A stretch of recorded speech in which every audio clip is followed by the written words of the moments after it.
Hello, this is Rodrigo from Take Right Action, and today I'm going to show you some basic SEO. So first of all, this is going to apply to WordPress. So if you are using another platform, this is not going to help you out too much.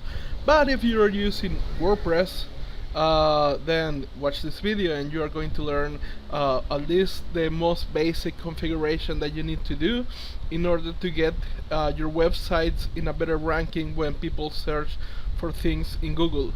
So first of all, we're going to go to plugins. We're going to add a new one, and now in this we are going to look for SEO by Yoast.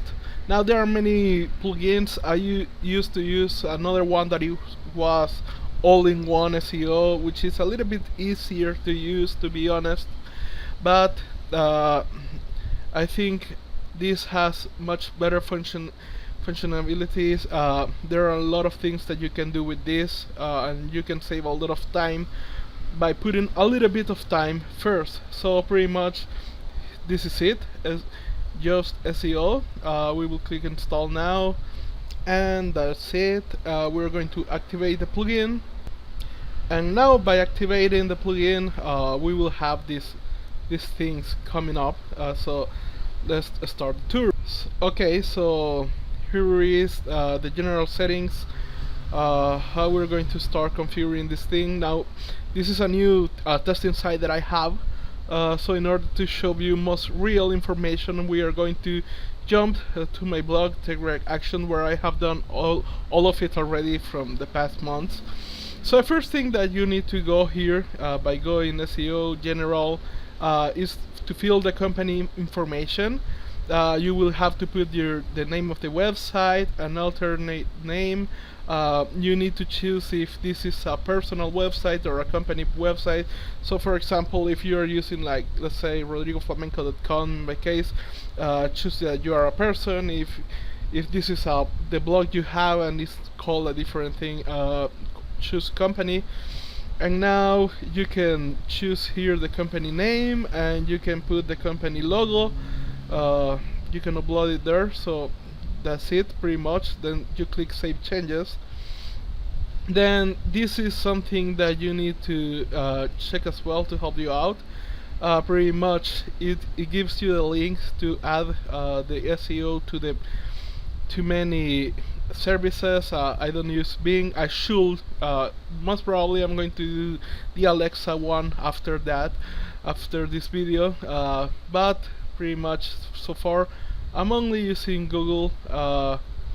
So I can choose HTML tag here, and the only thing that we need is this number right here, which you can see.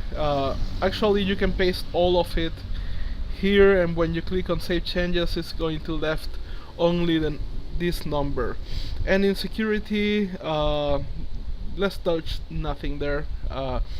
So now that this is done, like the basic information will be done, let's go to titles and metas, just to verify that everything is okay. And yeah, pretty much we are not going to touch anything here. We're going to leave it just like that.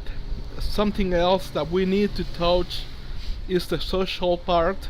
Now, to integrate this website really well with all your social media, since Google now adds all the social media, you will need to put the URLs for your fan page, Twitter, Instagram, LinkedIn, if you still have MySpace, do it, the Pinterest, the YouTube, and the Google Plus, and then click save.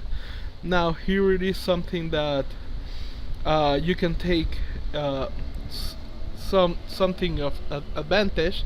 Like for example, when you take a link from your website, if you haven't choose like a default website, a default image for it, I chose that this will appear. Like if I put takerightAction.com into Facebook, this is going to appear in it. So that's good. And this Facebook app ID,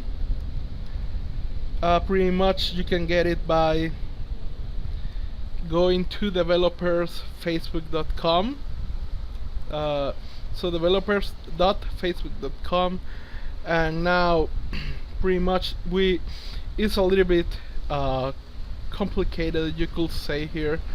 uh, you can but what you need to do is go to my apps, add a new app, and this is going to come up for you. Click on website, skip and create a new app, and now you can put the name of everything here. So for example, if I go to any of my apps, you will let's go to this one. You can see my app ID here and my app secret. To see the secret, just in case you need it, you just need to click on show. You will have to put your email address and your password, your Facebook password, and that will give it to you. I'm not going to show it to you because, well, it's secret.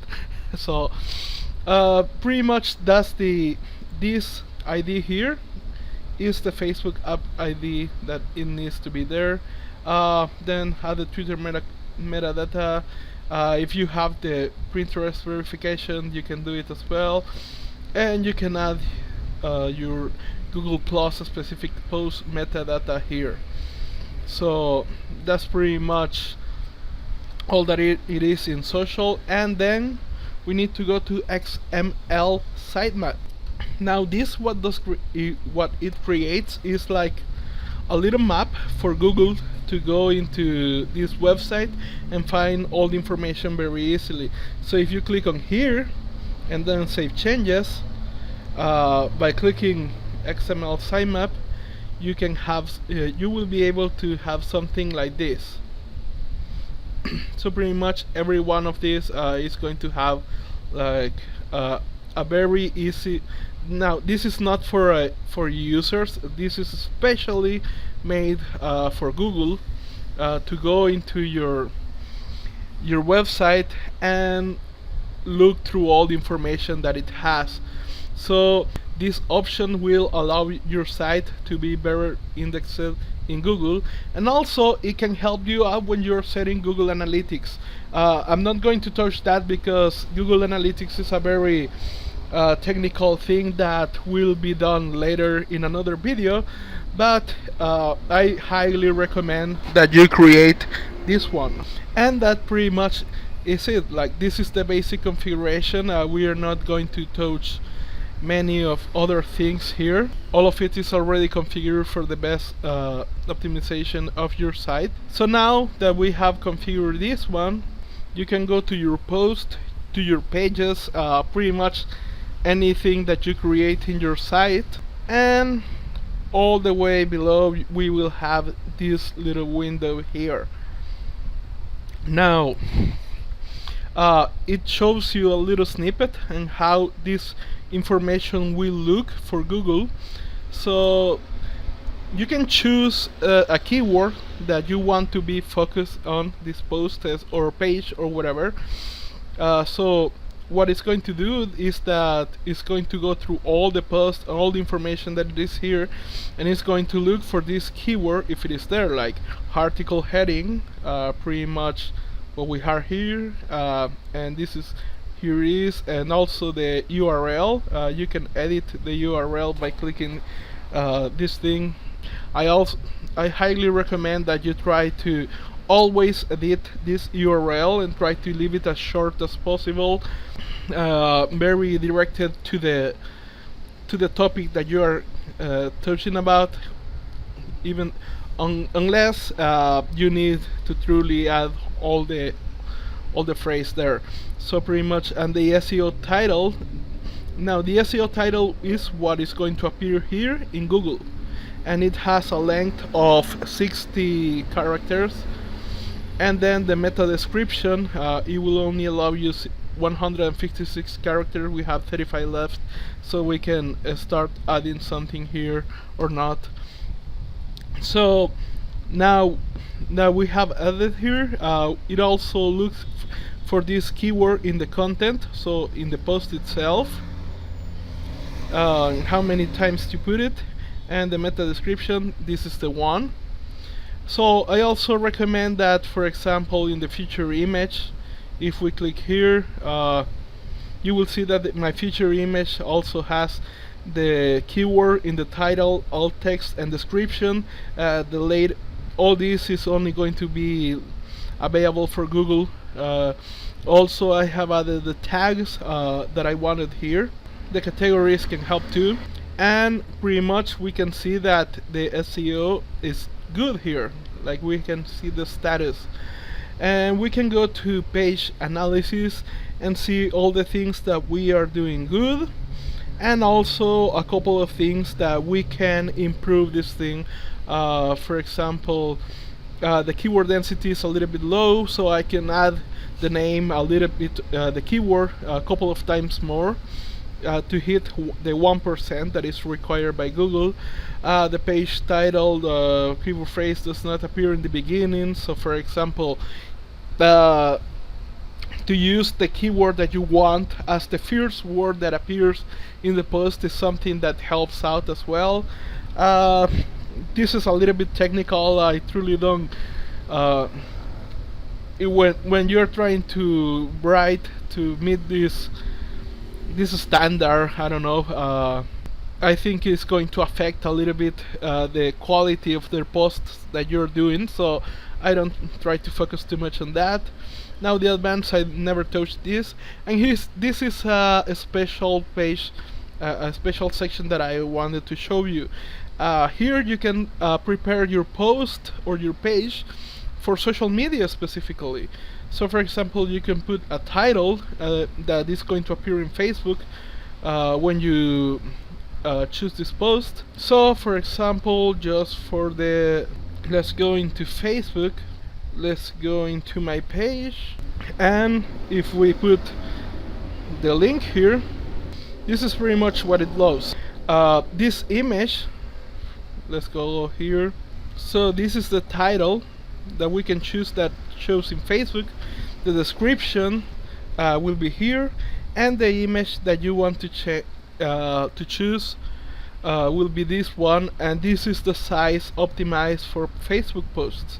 Now you can do the same for Twitter, and this is the size optimized for Twitter, and you can do for Google Plus as well, and this is the size optimized for Google Plus. So you can prepare 3 different images and add your titles and descriptions specifically made for these 3 platforms. So that means that if somebody shares this thing into the Twitter, Facebook or Google Plus, it's going to adapt very well to what natively works for that platform. So that's pretty much it. How you can use this is like now you need to understand that in SEO there is something that is called on-page SEO and off-page SEO, and the on-page is everything that you can do inside your website so it can rank higher in Google. So, and the off-page is everything that you do outside the website to rank higher. However, that is another whole topic and very complex, and the off-page SEO rules changes like every 3 months, every 6 months at most. So I'm not going to touch too much of that yet, probably in another video. But this is all that you need to know. Like, this is the minimum things that you need to know for the on-page SEO. If you do this every time that you create a new page, a new post, unless you don't want that page or post to be public, then if you do all this every time that you publish something, you will rank higher in Google, and you can outrank probably many other sites that are in your category. So I hope this have helped you. So take care.